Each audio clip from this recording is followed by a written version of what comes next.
We are back on the Rational Boomer podcast. Hopefully, your day is going well. It is Tuesday. I'm recording this Monday night. Now, I've done a number of shows recently with guests. I've done a few shows that were lives. I didn't have anybody tonight to talk to, and I thought, well, I'll reach out to somebody. But then I realized that last night on the TikTok live, a lot of those people were already on, so it didn't make any sense to bring them back for a second consecutive day. So I decided I'm going to do this one on my own, as I occasionally do.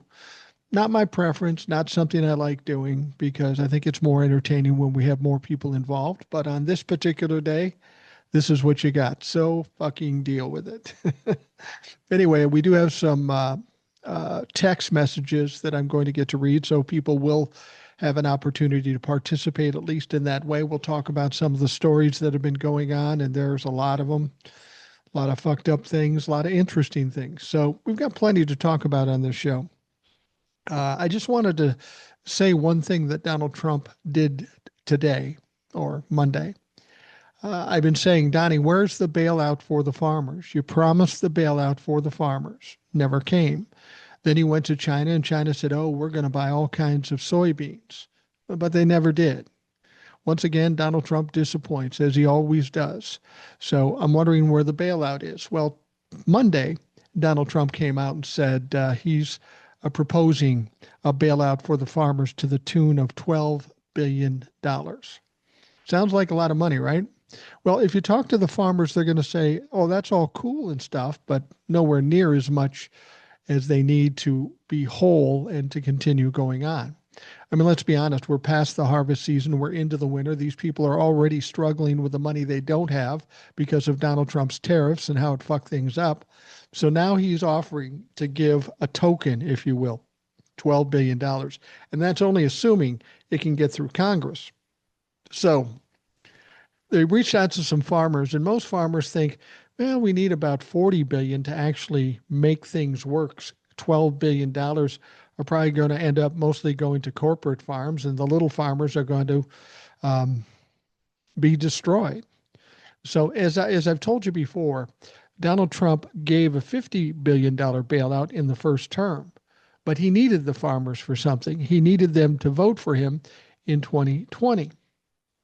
So now the farmers need a bailout simply because Donald Trump fucked up the tariffs and all those things. That's the only reason they need this bailout. Everything was going fine up until that moment. And now he says, well, maybe I'll give you $12 billion, maybe a third, a little less than a third of what they need. Well, what's that going to help? It's not going to help anything. So Donald Trump is working on that. I suspect he's going to take it to Congress and see what he can get done. But I think, like everything that Donald Trump does, it will be slow going and probably never happen. And the farmers will be left twisting in the wind, just the way Donald Trump leaves most of his friends and co-workers and colleagues and such. You can bet Donald Trump will make all kinds of money, and you can bet the partners or the colleagues are going to get fucked because that's always the way it works out. All right, we'll start looking at. I've got some other stories we'll talk about too later, but we're going to check out some of the text messages.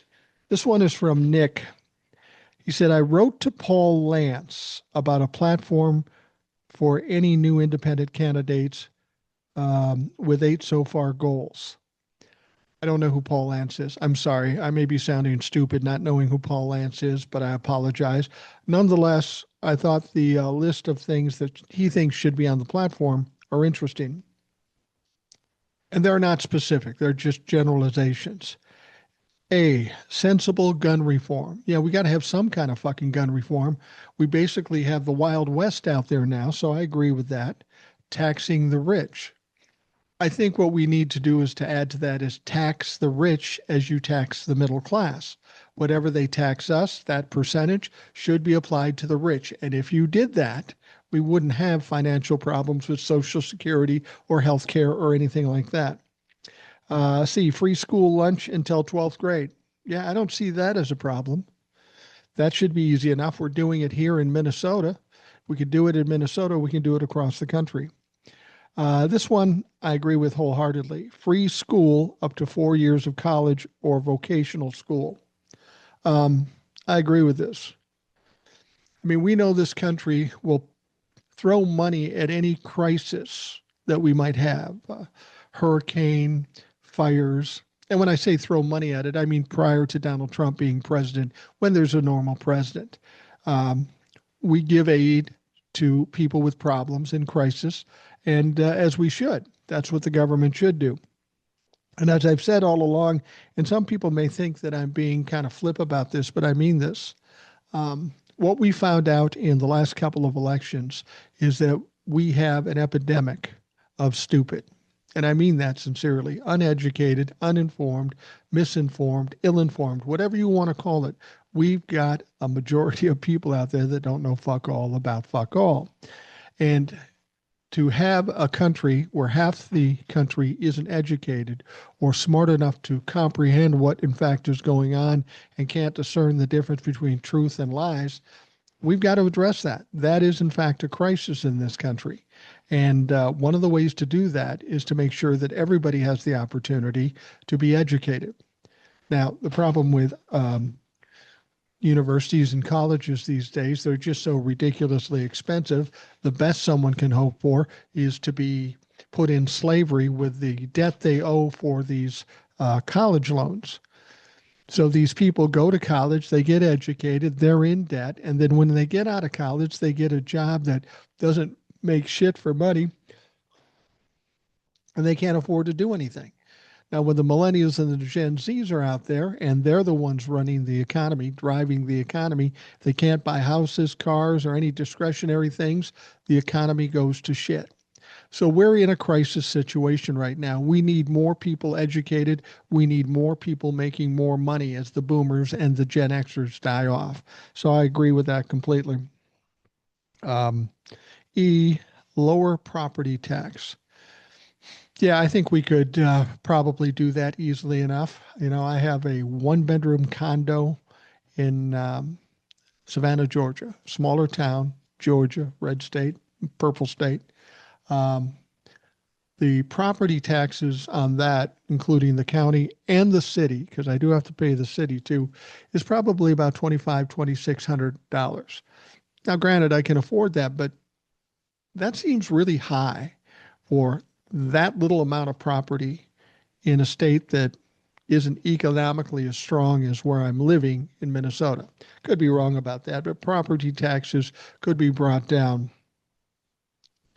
F, no lawmakers can make Wall Street investments. I think that's fair. These people come in and they have no money and they walk out being multimillionaires because of insider trading. That is, they're trying to put a bill up to stop that. I don't know if it'll get through, probably not. But I agree with that. Now, this one I do not technically agree with. G, 1 year mandatory service with military or civilian service. I don't agree with that. If we live in a country where people have free will to do what they want to do and pursue happiness and that sort of thing, forced into the military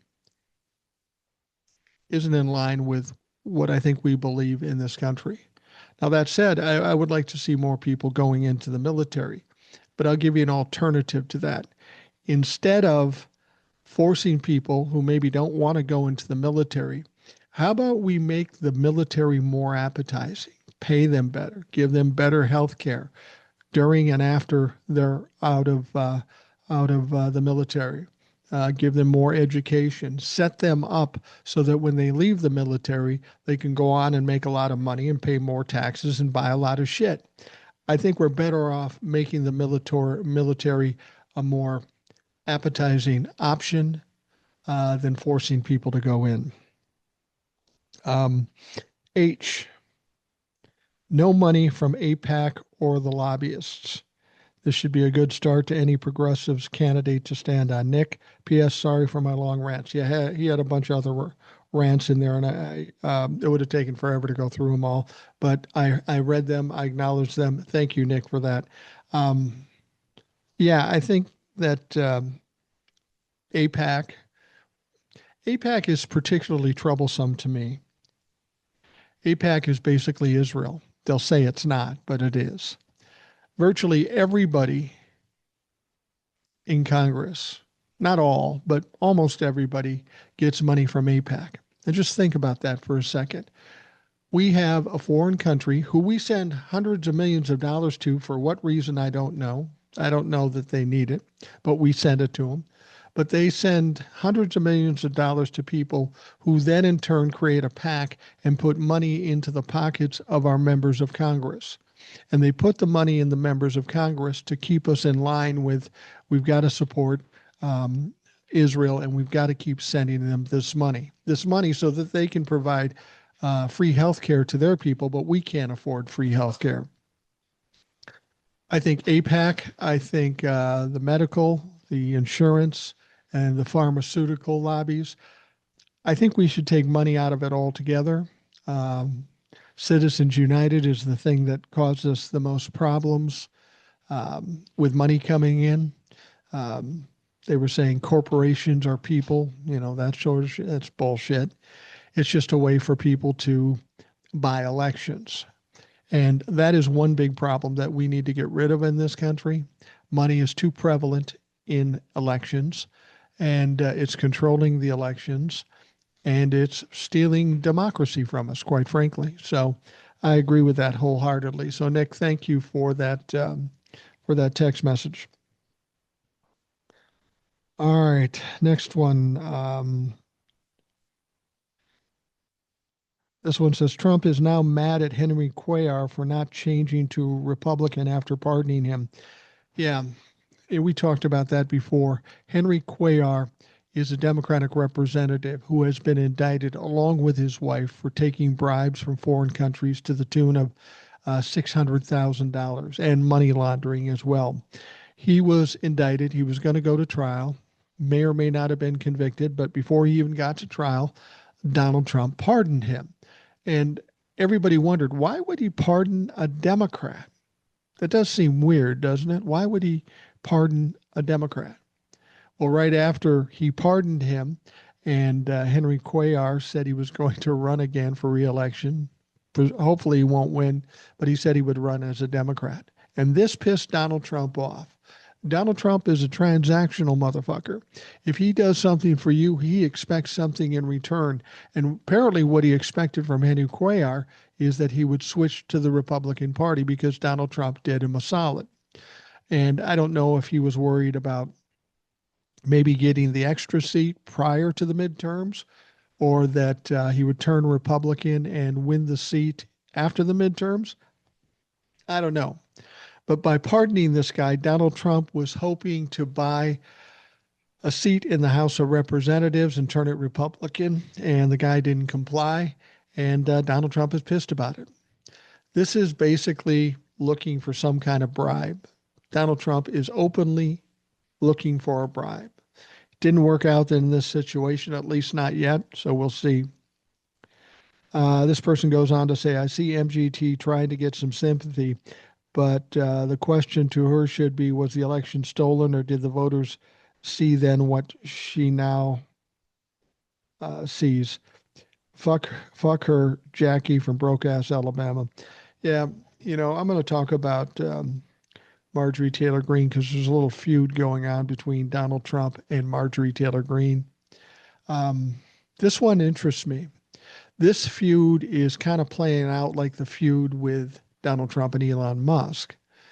Neither one of these people have a filter. They like to burn bridges and scorch the earth, and it looked like they were going to tear each other down. But Donald Trump had enough leverage on Elon Musk where Elon Musk just backed away, not to mention how it was affecting his business, Tesla. So Elon Musk had to back off. Marjorie Taylor Greene doesn't have that much exposure. She's not running for re-election. So what can Donald Trump do save for sending Trump-lefucks over to do her harm? But he has no leverage with regards to that. And much like the Elon Musk thing, Marjorie's not opposed to say stupid shit, burn some bridges and scorch some earth. And it's starting to heat up now. She did an interview on 60 Minutes, and she was talking about Republicans laughing behind his back and nobody agrees with him. And Donald Trump got mad. Not only got mad at her, but got mad at Leslie Stahl about something that happened 5 years ago with Hunter Biden's laptop.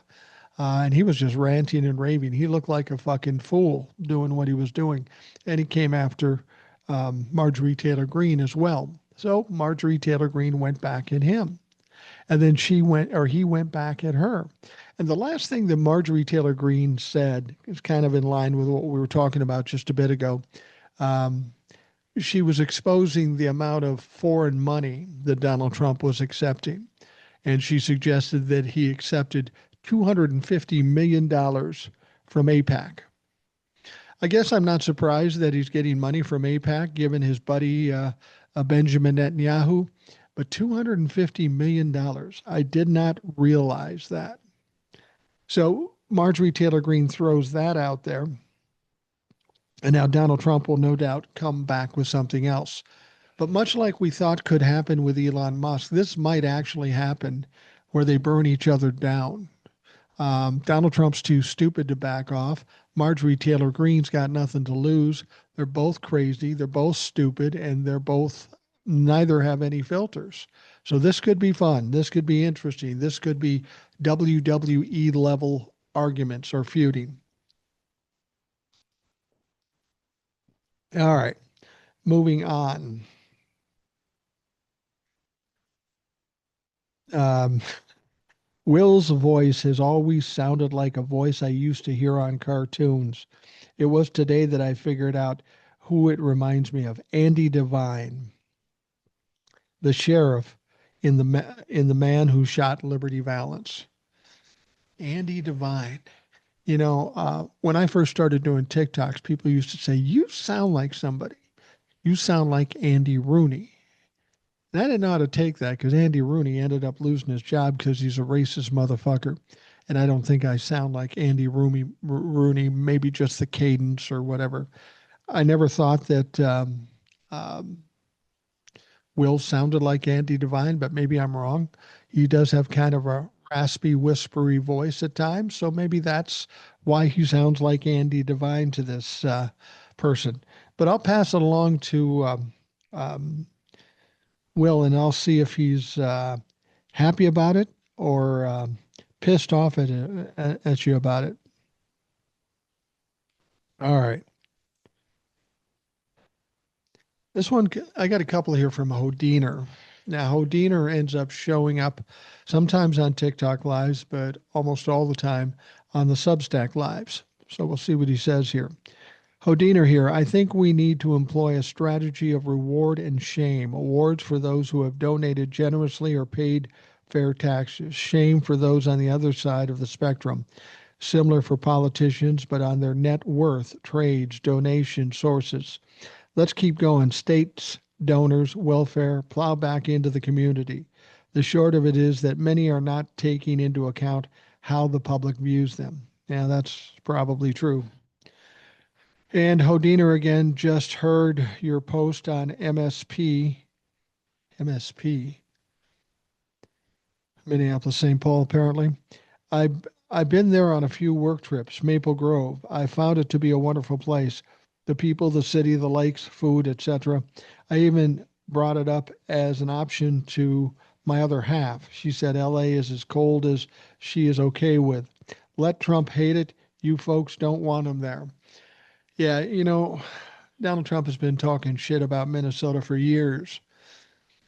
After the George Floyd murder and the riots after that, what people have to understand is riots got out of hand, but there were a lot of right-wing instigators there that started it out. One of the first windows broken on some liquor store or something was proven to be a right-wing activist, terrorist, and he went to jail for it.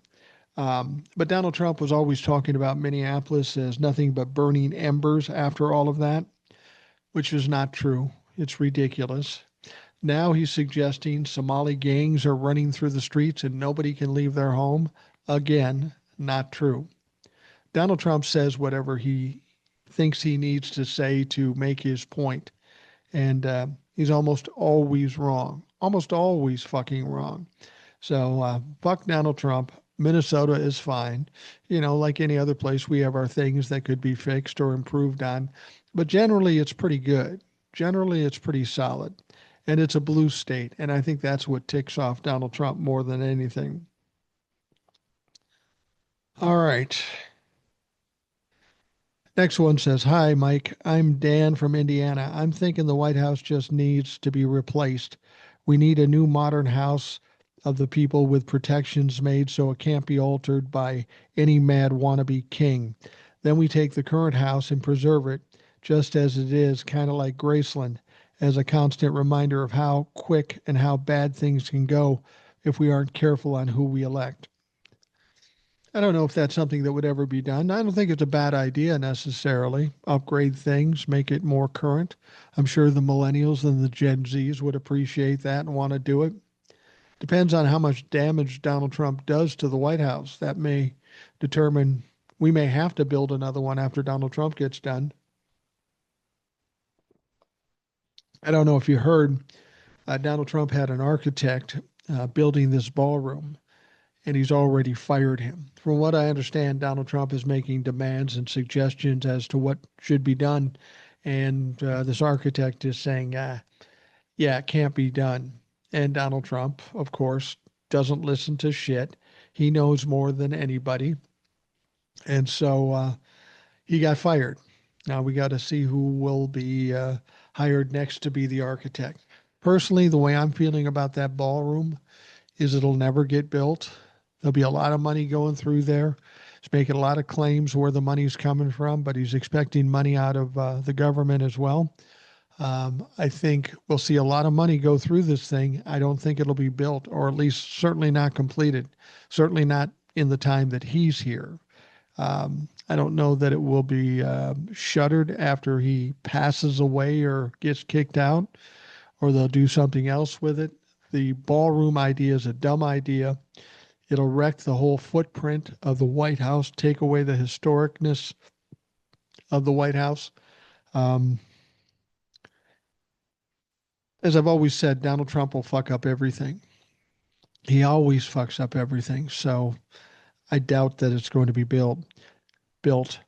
Dan from Indiana, Congress needs to act now. The Secretary of Defense has a lot of power, but what he doesn't have is a power to arbitrarily order the murder of foreign nationals who have not been identified, tried, or convicted of crimes reasonably determined by the civilized world to be deserving of the death penalty. As a veteran, this really pisses me off. Yeah, I can imagine. Um, yeah, I agree with you. I mean, we're all talking about this double tap thing and this murder of the survivors, and that's certainly illegal. That's without question illegal. And but the whole strategy is legal. The idea of bombing boats in the middle of nowhere. We're now finding out the boat where they bombed it and then they killed the survivors. That boat wasn't going to America. Oh, big surprise. A 20-foot fishing boat isn't going to make it from South America to the United States. It was going to Suriname. Now, that doesn't make it an imminent danger to this country, which is what Donald Trump and everybody are saying. So there's a lot illegal going on here, unfortunately. Well, fortunately, there will be some accountability for this eventually, but it probably won't come until Donald Trump is out of office. Pam Bondi is no longer the AG, and we have some reasonable people running our judicial system. Uh, there will be accountability. Somebody's going to have to answer for this. I just don't know when. It could be as long as 3 years or maybe somewhere between now and 3 years. But ultimately, you can't do this stuff without some accountability, and there will be some accountability. Oh, I just there was something else. There was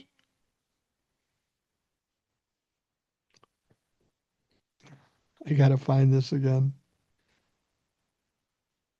The guy had a joke about Charlie Kirk, and I'm still not feeling bad about Charlie Kirk. Ah, fuck, I'll find it. Oh, I just wanted to do this one too. we've got a brother and a sister that listen to the show. Um, and they're always commenting on the on the videos and such, and I appreciate it immensely. It says, "Hello, Mike. Hope you and yours are well. Just got done watching your podcast with Old Soul. She truly is an angel. Yes, she is.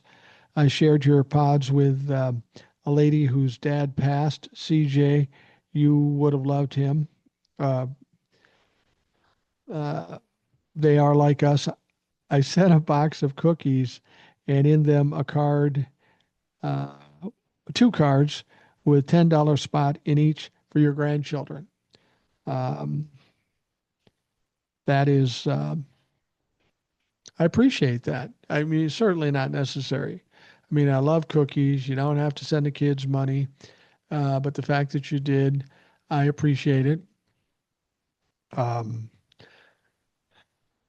these folks, I just want to make sure I know their last name. I'm not going to give their last name, but I want to make sure the sister's name is Cheryl and the brother's name is Steve. And they're on in the comments of every video that we do. So thank you, Steve and Cheryl. I appreciate it immensely. My grandkids will appreciate it. My doctor won't appreciate the fact that I'm eating the cookies with type 2 diabetes, but you know, every once in a while, you got to do that shit. So, Steve and Cheryl, thank you for that. Let's see here.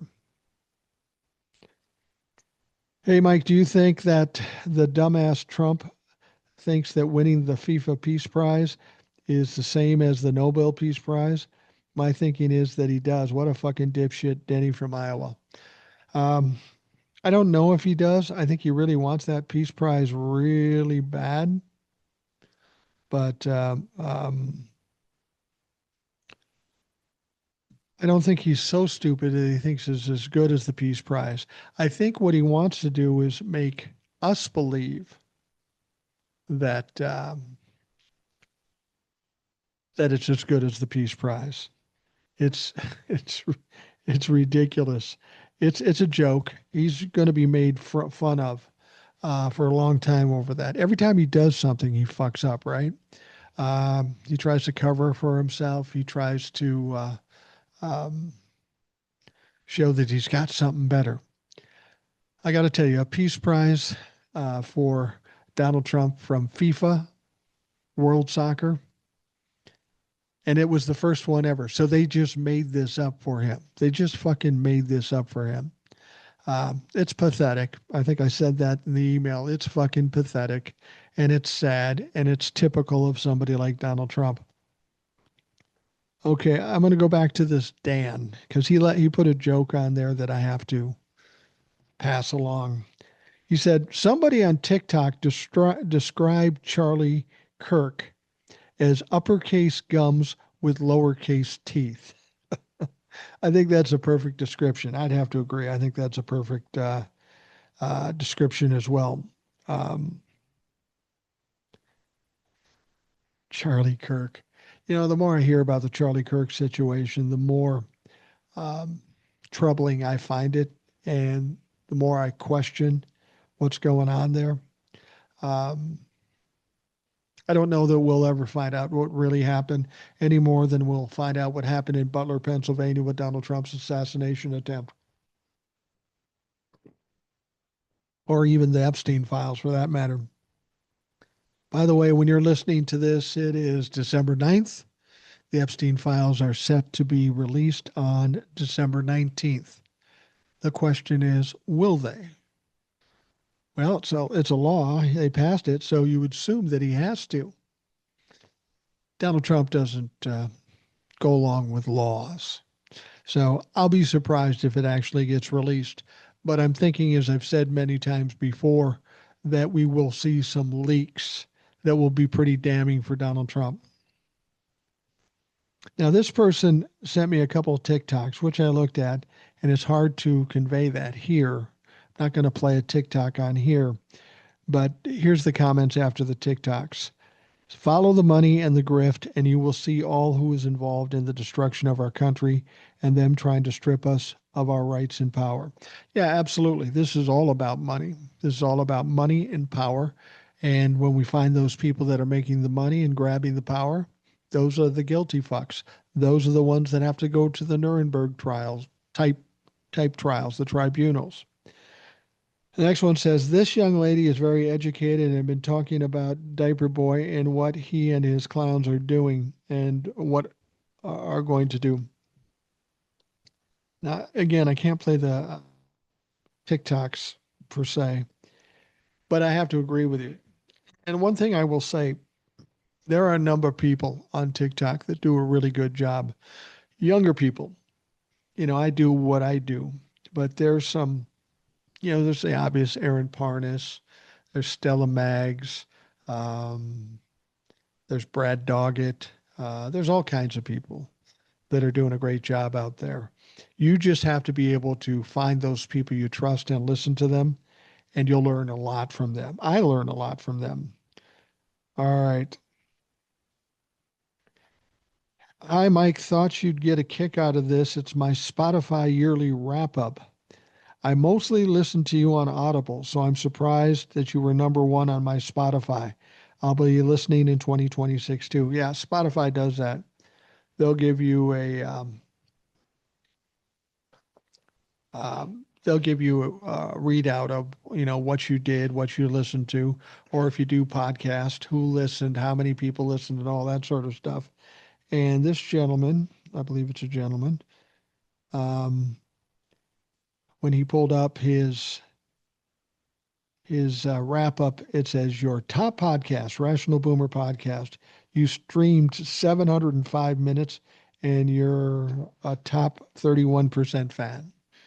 Well, thank you for that. I appreciate that. And probably the reason why Spotify picks it as your number one, while you listen to it on Audible, the podcast is put on and sent out from Spotify. So maybe Audible just sets it up where it plays directly from Spotify through them. And that's why Spotify has that number. But I thank you very much. I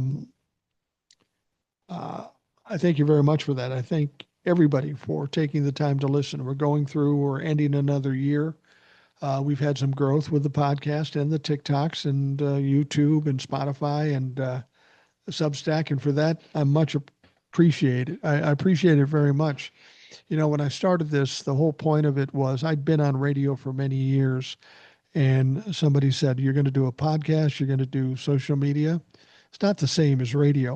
And I thought to myself, if I could make it just the same as radio or similar to radio or just as impactful as radio, then I would be satisfied. And what I had to do in order to accomplish that is to get enough people listening, people looking forward to listening on a regular basis.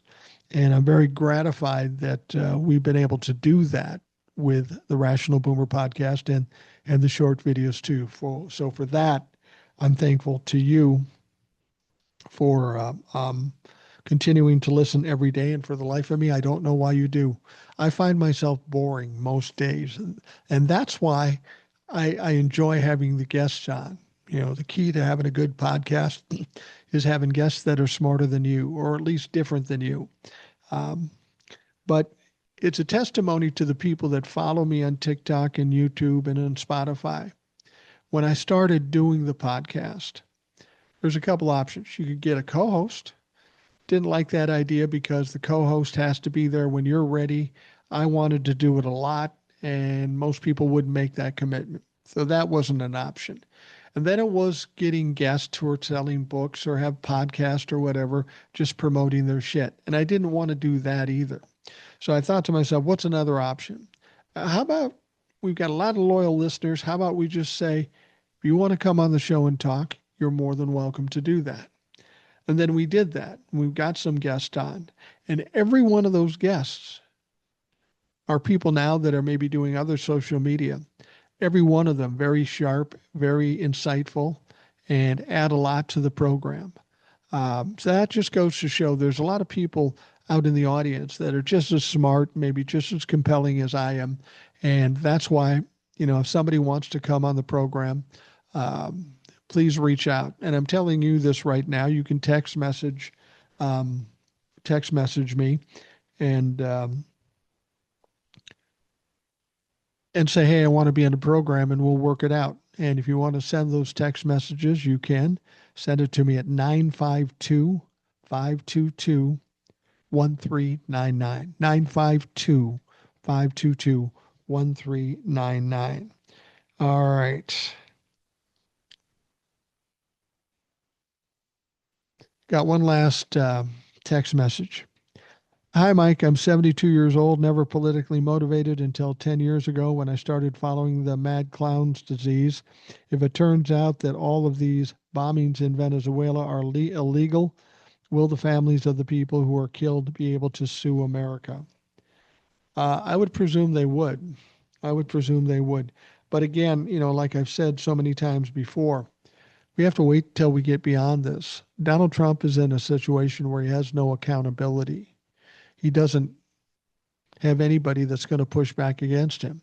He's co-opted the DOJ. He's co-opted the Supreme Court. He's co-opted Congress. We have to get to a point when those people who should be willing to hold accountability actually do. As long as Donald Trump is going to have control of the DOJ, there's never going to be any accountability. So it's going to have to wait until after Donald Trump is no longer president and maybe the Democrats are in control. But when that happens, there will be, as Will has said, a reckoning. There will be a reckoning and there will be accountability. And it's going to be lengthy. There are a lot of people in this administration that have committed crimes, from Elon Musk all the way down to Kristi Noem, to Pam Bondi, to Kash Patel, to Pete Hegseth. All of these people and more have committed crimes, legitimate crimes that need to be addressed. Unfortunately, our DOJ will not do that. But when Donald Trump is gone, the Democrats control the House and the Senate and the DOJ, then we're going to start seeing some accountability. And trust me, the 2.5, 3 years before, or 3 years before the Democrats can take control, isn't going to be long enough for these people to run out the statute of limitations.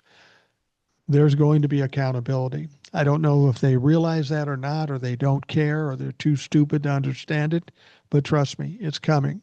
A lot of people mad, a lot of people suffering for the things they've done, from the deportations to the economy tanking to all the crimes that these people have committed. There will be some accountability, but we're going to have to wait until after. We're going to have to wait until after Donald Trump's gone. It's unfortunate. The sooner, the better. With Donald Trump gone, then we can start cleaning house here and starting to get back on track. But the important thing is, if we're going to clean house, you're all going to have to understand this is going to take time. Donald Trump has created a fucking mess, and it's going to take some time and effort and some focus to finally clean things up. So thanks for all the text messages. Please send more if you'd like. It's always interesting to hear from you and have you participate in the program. So by all means, do that. We have some news stories that I wanted to talk about. Now, we know about the situation in Texas. They wanted to gerrymander the state, redistrict the state to steal votes or seats from the Democrats. Went to court. The court denied it, said that's illegal. Then it went to the Supreme Court, and they said, yeah, it's cool. You can do it. So the Supreme Court once again bends a knee, kisses the ass of Donald Trump, and allows him to do something that's basically unconstitutional. So we will have the redistricting in Texas. Thankfully, Gavin Newsom with California did the right thing and basically wiped out anything that Texas was going to do by gerrymandering their state, but by putting it up for a vote and letting the people decide, as opposed to just shoving it down their constituents' throats, much like Texas did. Now, the interesting thing about this state being gerrymandered, Texas, it does one thing that I think Donald Trump may have been the main reason for Donald Trump to do this. When this happened, it basically took the district away from Jasmine Crockett. She has no place to run. I mean, she could move to a different district or do something different. That's a possibility. But the district she's currently representing would not be available for her to run again. So maybe Donald Trump thought that he would be taking Jasmine Crockett out of Congress and taking a thorn out of his side. Well, Jasmine Crockett yesterday decided that she was going to file uh, to run for the Senate. She's going to run against John Cornyn, assuming she gets past the primary, and I think she will. But John Cornyn, who's a current U.S. Senator, is up for reelection. Jasmine Crockett can't run for her House seat, so she's going to run for the Senate. Now, there is one stumbling block at this point. There is also another Democrat looking to run for the U.S. Senate against Cornyn, and that is a young man by the name of James Tallarico. I think he's a state legislator, but he's got a lot of publicity as of late. He's a religious guy, but he's a solid, decent human being, which is rare enough to find in politics in general. So he had planned to run for the U.S. Senate. And so he's probably going to have a runoff, a primary with Jasmine Crockett. There was somebody else that was also running, and that was Colin Allred. You remember Colin Allred ran against, what's his name? Ted Cruz, and he lost. And the thing about Allred, he's kind of a centrist Democrat. I'm not sure I even like him, but he was also running for the Senate seat. But recently he just dropped out. Now he's going to run for a House seat. So Colin Allred's out of the mix with regards to the U.S. Senate race in Texas. So that's how it stands right now. Jasmine Crockett, James Tallarico would have to have a primary to see who would face John Cornyn. Now, there is some talk that the Attorney General Paxton might beat out Cornyn in a primary. I doubt that's true, but if he does, that would be a godsend to the Democrats because there's no way he wins a statewide election. No way. This guy is a criminal, as bad as Donald Trump. So we're going to have to wait and see what happens with Jasmine Crockett, but expect her to kick it up a notch as far as getting publicity and speaking out and doing what she does so well. And I'm looking forward to that. I think we all need to hear from Jasmine Crockett, and the idea of putting her in the Senate, that sounds very appealing. She'll have some power in there, and she'll stir some things up in the U.S. Senate. And I don't think she'll tolerate Chuck Schumer and his strongly worded letters. She'd be too young to make a leader in the Senate, but she would add to the fight that we need in the U.S. Senate. And as I've said before, what we need to do is get rid of the leaders. People in this country think Democrats are weak, and rightfully so, because almost everything they've done has been pretty weak. And everybody suggests, how do we change the narrative? How do we do this?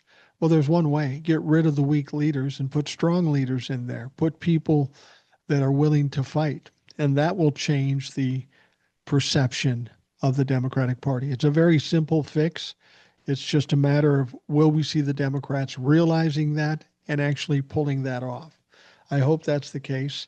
And got to be honest, if Jasmine Crockett is running for Senate and is the Democratic nominee, we all need to fight and help and support to make sure she wins that one. Can you imagine how powerful it would be to have a Democrat from Texas in the Senate and some of the other places as well? People have argued with me, and I think the Democrats do have a possibility of getting the majority in the Senate. I think the House is a foregone conclusion. Some people think as much as 30 to 60 seats. Now, I don't know what to expect or why you would consider that, other than the Republicans suck shit and nobody wants to vote for them, and we're seeing it in the special elections. But assuming they win the House, if we could win the Senate, we could shut everything down that Donald Trump ever wanted to do. And if he wanted to do some of this criminal shit, we could shut him down there too. we wouldn't be dealing with these complicit Republicans who continue to allow him to do whatever the fuck he wants to do. All right. Now, you probably remember this story. It just happened a short time ago. Donald Trump wanted to indict and prosecute James Comey and Letitia James.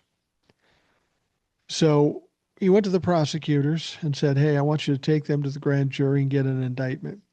Those real prosecutors said, no way, man, that's not going to fucking work. We've got no evidence of such a thing. And so he pretty much kicked them to the curb and he brought somebody else in, Lindsay Halligan. She's this Barbie lawyer who isn't a prosecutor, was never a prosecutor, was an insurance attorney, and made her the prosecutor. And he said, take this to the grand jury and get them indicted. And as we know, as they say, grand juries will indict a ham sandwich. And she got them indicted. Now, while preparing for the court case, James Comey and Letitia James' lawyer realized something, that Lindsay Halligan was appointed illegally. And if she was appointed illegally, her attempt to get an indictment would have been illegal. Judge found out that was true. What she was doing was illegal and it doesn't count. So they dismissed each of the cases. There is no cases. Now, Donald Trump likes to double down and triple down. And he decided to bring something back to the grand jury for Comey and Letitia James. In both cases, before they could even get anywhere near done, the grand jury said, dude, there's nothing here. Fucking stop already. And so there is no court case at this point for James Comey and Letitia James, and I'd be surprised if there ever is one ultimately. But Lindsay Halligan isn't the only person that Donald Trump has appointed to be a prosecutor that has been disqualified. See if you remember this one. Remember Alina Habba. Alina Habba. He appointed her as a prosecutor in New Jersey, and she screwed up a bunch of cases, and she lost pretty much everything she tried. And once again, the lawyers suggested that she was appointed illegally. So then they take it to court. And yesterday they found out from a judge that, yes, she was appointed illegally. Shortly thereafter, Alina Habba then resigned her post. And when Donald Trump was asked about it, he was absolutely furious because once again, he was proven wrong. He was proven stupid. And he said, she's not disqualified, as if he has the final word. But of course, he does not have the final word. And so he got real angry, and then he started complaining about the Democrats and this what's it called? A blue pin, a blue note, whatever it is, a blue card, which allows people to stop nominations. And Donald Trump is really upset because he's saying the Democrats are not allowing any of his judges to be appointed. Now, I'm sure that's probably true, but it's ironic that he would be complaining about that, given that it's exactly what the Republicans would do. And then they would say that's perfectly fine. See what's happening here. Those things that Republicans did are now starting to get shoved in their face, and they don't like it as much. They're not happy about it. They're too fucking bad, Donnie. That's the way it's going to be. And if we get the majority in the House and the Senate, we've just begun to embarrass your sorry fucking ass. And so Alina Habba is now gone. Now, as I understand it, Lindsay Halligan, she will no longer be the prosecutor, which makes sense because she's not legally the prosecutor. But somehow she's staying in the DOJ, somewhere in the DOJ. We don't know what she's doing or what kind of power she might have. She could even oversee the next prosecutor, which would be just as much of a shit show. But the bottom line is Donald Trump and Lindsay Halligan and Alina Habba have proven They're over their heads. They're incompetent. And like I've always said, they will always, always, always fuck up. All right, I want to talk about this one because this is oh so Donald Trump. Um, you remember when they were first talking about this boat sinking and the double tap, where they killed 2 survivors of the first blast, which is categorically illegal. Internationally, domestically, it's fucking illegal. And then when they went through it, Donald Trump said, I don't know nothing about it. Pete Hegseth says, well, I don't really know much about it. I was there for the first blast, but I left, so it's up to the admiral. Everybody's passing the buck. But it doesn't matter where you pass the buck, you're all culpable. Even if Pete Hegseth didn't know what the admiral was doing, and that's absolute bullshit. I think that'll be proven at some point in the not too distant future. He is still culpable for it. This is an illegal order. The admiral followed it. Everybody down the line from the admiral followed it. Pete Hegseth is where the buck stops. He should have, if he didn't already know about it. All these people are potential indictments waiting to happen. Maybe not now while Donald Trump and Pam Bondi is around, but when that's done, there's going to be a reckoning for that too. That's ultimately going to happen. Now, early on in this debate, this argument, Donald Trump was asked, would you release the video for the second bombing that killed the 2 innocent people? He said, sure, I'd be happy to release the video of that. I would be more than happy to release the video. So now this has played out a little bit more. Pete Hegseth has come out and said, yeah, we're not going to release it. Well, that's interesting. That's coincidental, isn't it? So somebody goes back to Donald Trump at another press conference and says, are you going to release the video? And he kind of stammered and talked around it. And they said, well, you said that you were going to release it. And Donald Trump says, no, I didn't. I never said that. Yeah, you did, dumbass Donnie. You said it, but he couldn't admit it. And he basically said, whatever Pete Hegseth wants to do, that's fine with me. He was asked again. He said, I already told you. Whatever Pete Hegseth wants to do, that's fine with me. Donnie, who's running this country? You or Pete Hegseth? Somebody should ask that question because that would hit Donald Trump's ego. So Pete Hegseth is making all the important decisions.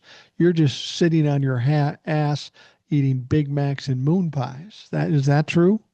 Now he would never accept that either. He'd say, "Well, I'm in charge." Okay, then what are you going to do? This is what I've always said about the press. There's any number of ways to corner Donald Trump because he's so stupid. They just refuse to do it. Now, some of them are getting a little more tough with their questioning. There's more pressure, and that's good to see, but it's still not enough. You need to corner this motherfucker, put him in an uncomfortable situation, and watch him run away or berate somebody. And that's the other thing that he's been doing. He's been berating Caitlin Collins.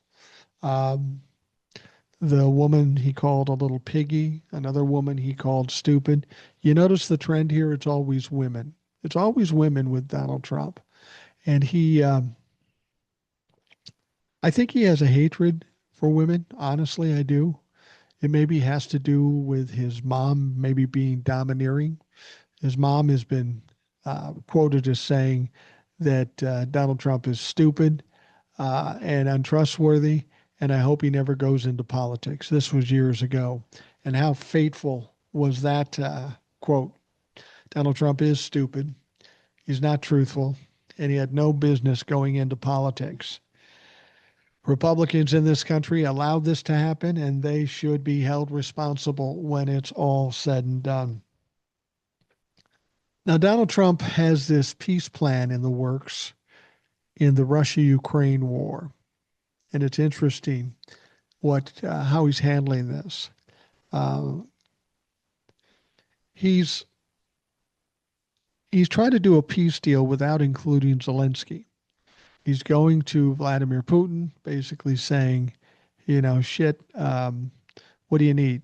And then Putin puts down what he needs, which means territory in Ukraine and control and power. And then he takes it back to Zelensky saying, here it is, sign it. And he does not understand why Zelensky will not sign it. He doesn't get it. He doesn't understand it. Zelensky's not going to give away his territory. He's not going to allow them to dominate Ukraine. Donald Trump tries to blame Ukraine for this war, but let's face the facts here. Ukraine was going about business like they always do, and then Russia comes in and invades. Who's at fault there? It's fucking Russia. But Donald Trump is really confused now that Zelensky won't accept it. And this is really getting onto Donald Trump's nerves because he said he could end this war within 24 hours. Now he's just saying it would have never happened if Joe Biden weren't the president and I was, which is absolute bullshit.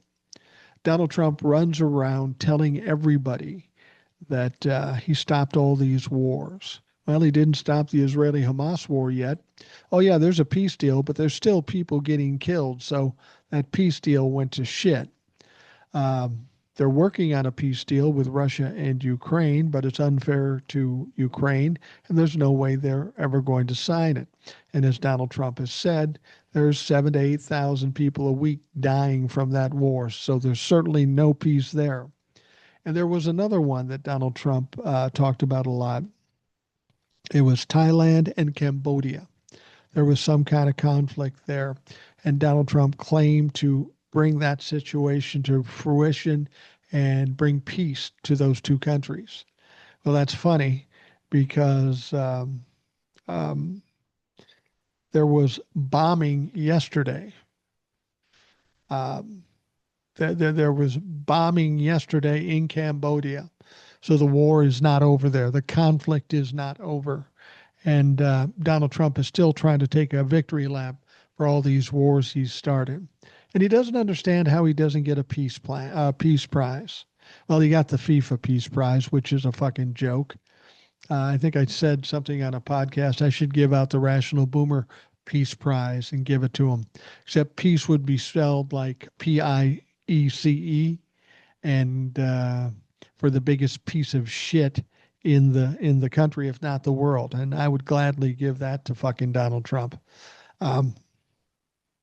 But these wars that he claims that he's stopping, he's not. He wants to be the peace president, yet he's rounding up citizens and brown people and putting them in detention camps and deporting them. He's hardly a peaceful president. There's never been a more violent president in recent history, certainly in my lifetime, and I'm old. I'm 65 years old. Donald Trump is a piece of shit. He's violent. He's egregious. He's a damage to this country and to democracy as a whole. And he doesn't deserve a peace prize. And he hasn't stopped any wars. Any wars that he claims he stopped, these people have come out and said, no, you didn't really help us. We kind of did it ourselves, or somebody else helped. But Donald Trump has really pushed Zelensky to accept this peace plan, which he had no part of negotiating. This is just Russia's wish list, and Donald Trump is going to hand it over to Russia. And Donald Trump said in a hot mic, I can't understand why he won't take it. Donald Trump's still under the delusion that Zelensky needs to sign it, or Vladimir Putin and Russia will overrun them, that they'll dominate them and end it quickly and take everything. I'm sure this is what Vladimir Putin told Donald Trump, which is bullshit. This was a war they were supposed to win in 2 or 3 days. It's now going on, 3 or 4 years? They're not winning there. They're not dominating. They're not in control. They're a bigger country. They have more people, granted, but Ukraine is doing an incredible job at keeping these motherfuckers out of the country and fighting back. There are tens of thousands of people dying every month in a war that Donald Trump said he could end in 24 hours. Once again, Donald Trump fucked up. Once again, Donald Trump failed. And he has a hard time admitting it. And this is what we need to do and media needs to do. Keep throwing it in his face. Keep causing him to spin out of control, because that will ultimately be the demise of Donald Trump, to get under his skin, in his head, and let him spin out. That's how we're going to ultimately get rid of Donald Trump. So keep up the noise. We hope the media keeps asking tough questions. I just hope they get a little tougher as time goes on. All right. We are going to wrap up the Rational Boomer podcast. I want to thank you for taking time to watch or listen. I hope you have a great day, and we'll talk to you again tomorrow.